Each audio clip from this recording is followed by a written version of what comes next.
Yeah. This was a pretty weird game. It was a weird night with a lot of things going on. And we have a lot to talk about for the first game from the Philadelphia Eagles versus the Dallas Cowboys. It wasn't pretty at all, but yeah, we're just going to talk about it. So let's get into it. What's the boogeyman? As a matter of fact, it was.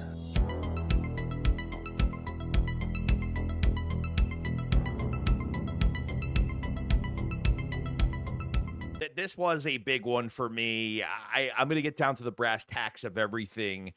The Eagles, did they need to knock off rust? Oh, yeah.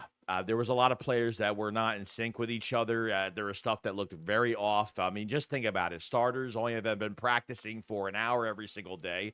They haven't played preseason together. They haven't played a game this long in a long time. There's a lot that goes into these starters that don't play in the offseason program, and it really showed in this game. You start off with the kickoff from the Eagles, and Ben Van Simmeren gets hurt literally on one special teams play, and I'm hoping it's not serious, but he was carted off, and man, this guy cannot catch a break. And then before the first series, Jalen Carter walks up to Dak Prescott, and we had Jalen Carter spit on Dak Prescott. This was a very weird situation, and this was before we found out more in the second half of the game, which why this news didn't come out that looks like Dak Prescott actually spit on Jalen Carter or spit in his direction. And then Jalen Carter was pretty much like, are you spitting at me? And then was hostile and then went over there and spit on Dak. So Dak said at his press conference that, oh, I spit all the time. And it wasn't towards him, and maybe it wasn't. But unfortunately, Jalen Carter took the bait, and he thought of himself over the team.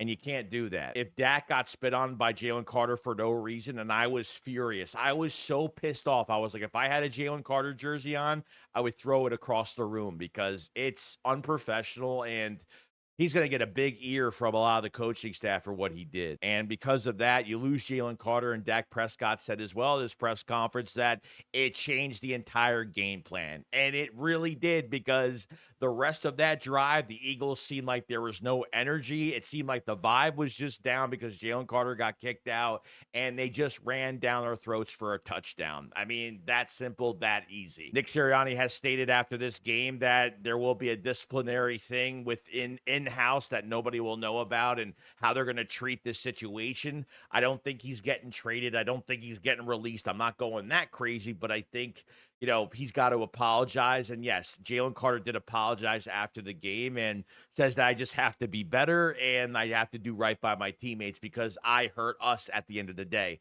And honestly, guys, he did hurt the team tremendously because these defensive tackles, what did they do today? Where was Ojomo? Byron Young forced a fumble in this game. Didn't see Gabe Hall. They activated 5 DTs for this game.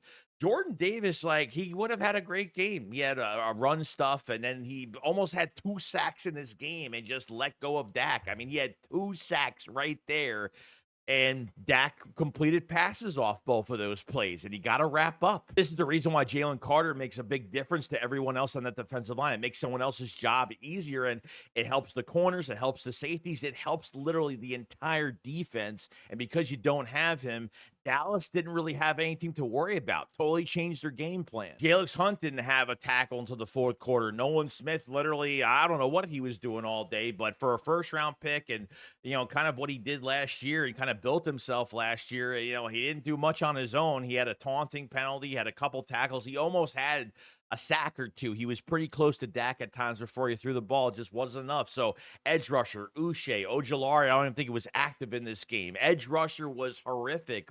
I know it's a first game. I have to take that into account, but no one else on this defensive line really stepped up. It didn't take until the fourth quarter where Vic Fangio actually ran a stunt and they actually got pressure and did something and then had to put Zach Bond on the line in a 5-man front just to get pressure on Dak. I mean, we had to do a 5-man front. You're not garnishing pressure from your 4 guys up front. They had to do something. I know Vic tries not to blitz that much, but sometimes you got to do it and you got to see if you can make a play, and they were successful right there. Should I panic and say the Eagles need an edge rusher after one game? Probably not, but I need to see what this team looks like with Jalen Carter on this defensive line playing for an entire game, because I think that would have made a big difference. But I can't just put it all on Jalen Carter. Someone else has got to step up here. And then you went to the cornerbacks. I mean, it was just fucking damn, dude. I mean, and then we were afraid to know what was going to happen, that maybe it wouldn't have been that bad, but we were still worrisome about this cornerback spot. And Adoree Jackson is ass.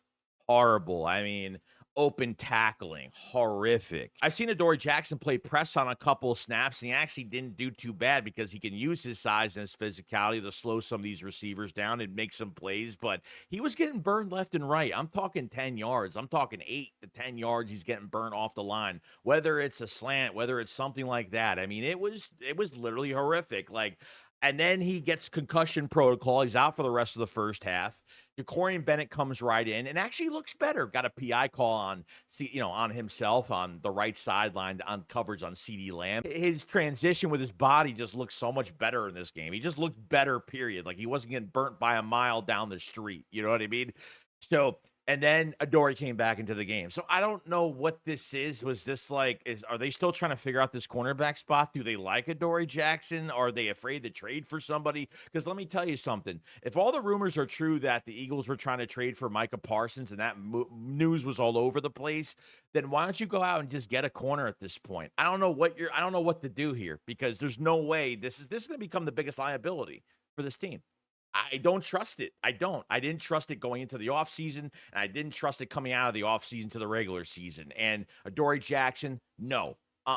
Is not cutting it. I'm sorry. This is the reason why the guy hasn't got a second contract anywhere else. Like, I just can't believe the Eagles are in this situation at cornerback. Like, the roster that we have, the determination we have to win another championship, and you have a literal problem that shouldn't have even been a problem from the start in the beginning of March. It's fucking bullshit. And then Makuba and then Sidney Brown, and they were like switching in and out like all game. Like what's going on with safety? Like, is this a competition still? Are you still not sure? Like, why isn't Makuba getting all the reps in this whole entire game? Why is Sidney Brown even getting an opportunity here? You can't do this shit every game. You can't be subbing guys in and out and rotating guys when you feel like doing it. You can't do that, man. There's no steady stability when it comes to your defense when you keep switching guys in and out like that. It's either Makuba or it's Sidney Brown. Make your pick, Vic, because I don't get what they were doing in this game with both of them. I thought Zach Bond played a really good game, had some really good coverages, had some really good pressure. When they needed him, he really showed up. Jahad Campbell kind of disappeared the entire game. I don't know where he was. I don't know what happened. He had a nice deflection on some coverage, which was great. He helped with the forced fumble on Miles Sanders with Byron Young. So he did a couple things, but this is just the starting point for Campbell in his first game in the regular season as a Philadelphia Eagle. So I don't think the linebacker core was that bad. Close the argument for this defense for this game. Yeah, they're rusty and there's a lot of new faces and there's still questions and there are things we really need to build on. And I think Fangio is still figuring things out, whether they need to make a trade or they just don't have some of the right guys on the field. Let me know what you guys think about the defense in general, the Jalen Carter, Dak Prescott situation, and how you think the defense played, and what changes would you make? Now we're going to talk about the sponsor of this video, ProfitX. ProfitX is a peer-to-peer sports prediction market where users play against each other instead of a sports book versus the house. You will almost always get the best price on any spread, money line, total, and player props, since you're playing against other people rather than the book. Every touchdown, every moment creates a live market you control. Buy in when you're confident, cash out when the momentum flips. It's like trading stocks, but for sports. Profit Exchange runs over 40 states, and you must be at legal age to do so. This isn't your old sports book. This is the #1 sports book. The action moves fast, and so can you. Real-time, player-driven, and built for fans who see the game before it happens. So let's dive into the ProfitX market on the Philadelphia Eagles. Right now, the Eagles are sitting at plus 700 to win the Super Bowl. And yes, we're talking about this after one game. So the real question is, do you believe in Jalen Hurts, Nick Sirianni, and this revamped defense enough to go all in at plus 700 and stay right there? Or do I go a little bit further than that? I think I'm going to stay, and I think I'm going to let the #1 sports book and ProfitX take care of the rest for me to help me make the better decision. If you think you've got the vision, ProfitX, the #1 sports book, the #1 place for sports, is here. I want to thank my Eagle fans, my supporters. Use promo code SHAKE72. You can get up to $200 cash back over your first 30 days. Every play you make, ProfitX gives you money back for playing on their platform, up to $200. Link in the description. Make sure you go to your app store and download the ProfitX app and use that promo code SHAKES72. I want to thank ProfitX for sponsoring this piece of content, and I will see you guys on the next one. Go Birds. Now, we're going to go over the offense because I had nothing to complain about. I figured the offense would be struggling too, as well as the defense. Okay, now simmer throughout the game. Saquon Barkley had some good runs, especially as a rusher for a touchdown and in the receiving game as well. So I thought he had a very solid day. Jalen Hurts had some good passes, crucial third downs where he was scrambling and really putting this team on his back, where the defense was really giving us no favors at all. Jalen Hurts looked like nothing bothered him. He looked comfortable. He looked like he was just down to business, and nothing bad to say about Hurts. It was really nice to see Dallas Goedert in this game actually make some catches. I mean, it was nice to see the presence of Dallas Goedert be around. He's healthy. He's ready. And he was a very productive player in this game for short yardage. You had Devontae Smith on a screen pass, a couple to a few, catches, nothing much, maybe 4 targets. It really wasn't much for Devontae Smith. Didn't really bomb any passes downfield, except for Jahan Dotson on that 50-yarder downfield, which was great. So glad Jahan Dotson, the trust is there between him and Hurts, which is an awesome thing. The A.J. Brown situation, I don't know what's going on, but it's very interesting. Did they tell him to, play hurt and just be a decoy the entire day? And obviously the media is going to eat this up and switch it around and be like, AJ was pissed off. He didn't get targeted and blah, blah, blah. And trust me, they're going to go through one song and dance for everything that AJ does, not getting the ball, not getting any targets, one catch. I mean, that's it. And when he even caught that ball, it looks like he just caught it and he just decided to get tackled and just want to get on the ground as fast as possible to be completed, because he looked like he couldn't really move that much, to be honest. I thought Shipley had a few good carries. A.J. Dillon actually showed his power in this game. I thought the protection really wasn't that bad either. I thought,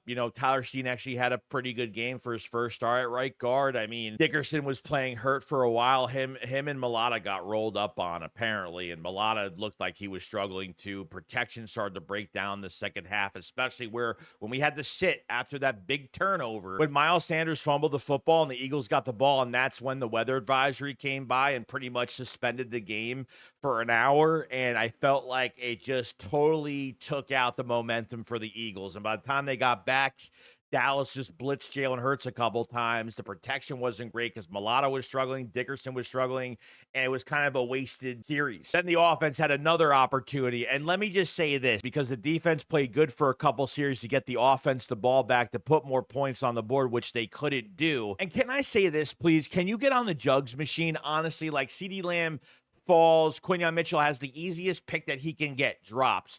Reed Blankenship drops a pick. I mean, it's just never ending with these guys dropping picks. The one for Reed was a little bit harder, but Quinyon, it's right there. Like, what do you have to do? Even Byron Young could have caught one off a deflection from Adoree Jackson. The ball went up, it came down, and Byron Young could have had that one in his hands. There was about, 3 drop picks in this game. It's just a never-ending story when it comes to getting turnovers, interceptions. Just, Jesus, how could no one catch one freaking ball in this game? The way the Eagles played in the second half remind me of early last season when we were knocking off rust, where are the route combinations? Why isn't anything in the middle? Why aren't we running a slant with A.J. Brown or a slant with Devontae Smith or something in the middle in general? Like, what's going on? And going through the same thing like we did early last year, where Jalen Hurts will roll out to his right and there's nobody open and he has to throw the ball out of bounds. Some of the clock management type plays I just didn't get. I mean, the outside runs, I wanted more of those, and some of these inside runs just didn't work. It's hard to stay consistent every year when you're changing offensive coordinators every 1 to 2 years, and there's no stability, and you have to build yourself back up all over again. I mean, I don't know why they don't take plays from last year from Kellen Moore's offense and just kind of transfer it over. I understand you can't look the same, but you have to look a little different. I get that. Jalen Hurts is going to have a lot of say in what they do, what he didn't like, what he liked, things that they should be running. Just, I don't want them to look robotic where,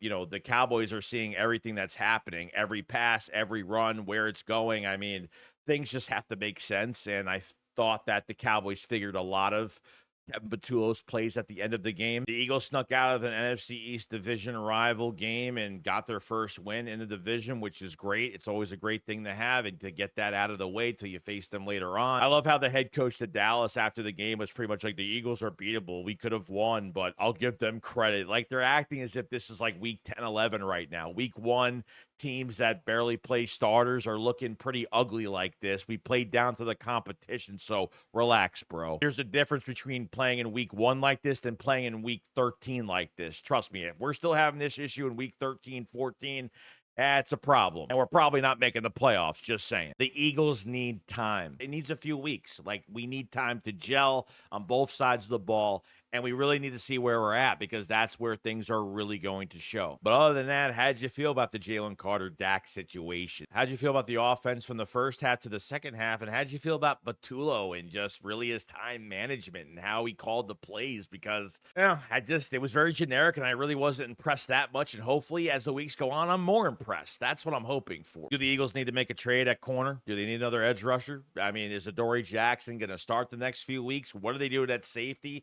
There's so many different things that I think were very confusing in this game for me. Make sure you enjoy the rest of your day. Make sure you subscribe to the channel for more Eagles news every single day. And make sure you hit the like button, because it helps out tremendously. You guys have a fantastic day, and I will see you guys on the next one. Shakes, what up, Files Life. Peace out, guys. Peace.